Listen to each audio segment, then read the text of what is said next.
Ladies and gentlemen, welcome to the 10th AGM of the Cape Town Partnership.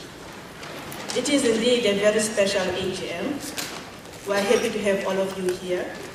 I would like at this point in time to read a message from our board chair, Sean Johnson, who unfortunately could not be with us today due to an illness. He writes, "Warm greetings to everyone at this especially significant AGM and conference. Without you, the Cape Town Partnership could not have achieved a fraction of what has been achieved over the past decade.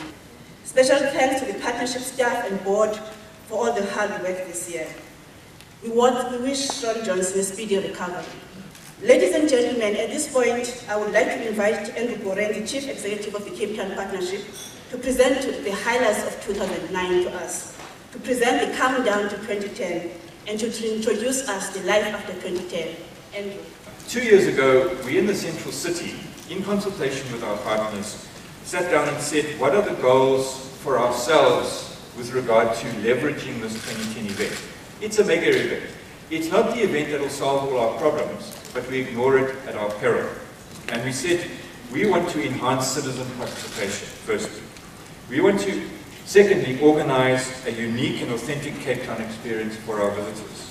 We want to contribute to a well-organized and successful event, help leave a lasting economic, social and cultural legacy, enhance the branding and marketing of Cape Town. So, what needs to happen to ensure life after 2010? This is my contribution to the debate. I believe we need a stronger and more consistent city vision. Too often we try and invent the wheel. This year's influential Dinner King scenarios describe 3 pathways: walk apart, walk behind, walk together. What path are we choosing as a city? The answer to this question, ultimately, will determine whether in fact there is life after 2010. Thank you very much. Really, it's all about infrastructure. And infrastructure is all about maintenance. Now, that can only be done by partnerships. And partnerships are hard because partnerships imply trust. You cannot have partnerships without trust. So, the key partnerships we would be looking for in this process, the City of Cape Town, who I like to think is already there, Cape Town Partnership, which has more or less taken it over already, Transnet, National Department of Public Works, and obviously Intersight. And all it requires, folks, is political will. And the charge on the city partnership is they must hold the politicians together. Just the presentation overview.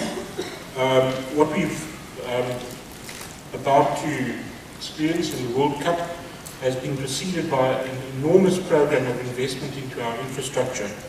In fact, if you add it all up, the impact of 2010 in precipitating public sector investment into airport upgrades, the commuter rail system, all the major interchanges, public transport, IRT, the stadium, Greenpoint precinct, broadband infrastructure and electricity network upgrades.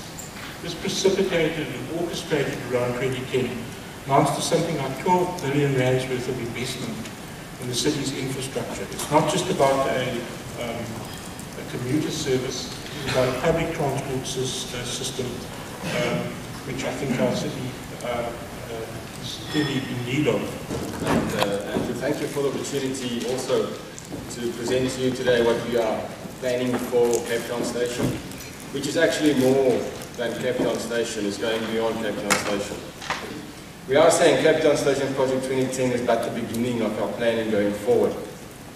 We want to showcase through the 2010 work we are doing in Cape Town Station what we are aiming for the future. But for that, obviously, strong partnerships are needed and a lot of knowledge and business cases to make it feasible, which is in the making at the moment. Thank you very much. And today I want to talk about the Silicon Cape and how can we attract nerds and rich people. If you are an IT entrepreneur from Cape Town or from South Africa, why move to Silicon Valley if we're going to do it all in Silicon Cape? The big question, of course, is, but can we? Well, the potential and the opportunity is definitely here. but we still need a high-tech innovation hub that fosters entrepreneurship, startups, talent, and venture investors. What is the Silicon Cape Initiative? It is a non-profit, community-owned and driven initiative aimed at fostering the creation of an ecosystem that will better South Africa for the benefit of all. It is also a local and international branding campaign for the region and South Africa as a high-tech innovation and investment destination. Thank you very much. Our key focus is to communicate, support and facilitate the development of the creative and knowledge economy in the central city of Cape Town.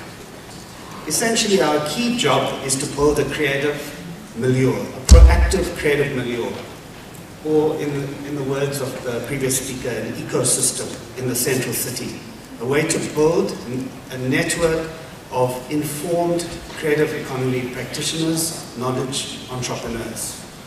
So we have advocated to the city to invest in a bidding process to get the title of World Design Capital for 2014. The vision is bigger than the central city, but with so much happening in the central city in terms of development, World Design Capital provides us an opportunity to reposition the central city as an important economic center as well as a key visitor destination. I think the reason why Cape Town Activa is started is because we must create more wealth from knowledge and innovation. In the same way as coal and fuel and oil and fossil fuels did it for the industrial economy, we believe the knowledge economy is going to drive the 21st century over and above that. We need to go up to national government and we need to change the regulations so that it can enable us to stimulate economic growth. And therefore, the Silicon Cape Initiative is the best thing that we have seen for a very long time. The FIFA 2010 World Cup is the single most important event in South Africa's recent history. If managed properly, the economic and tourism legacy benefits will be felt for a very long time in the future. And we're saying Cape Town is ready to welcome the world. I think this cannot be understated. Next year we're going to have the biggest showcase in the world on our doorsteps, and we must make it happen. I asked the question, is there life after 2010? I have no doubt that the panelists have said very much so, and we're working on it right now. So thank you very much.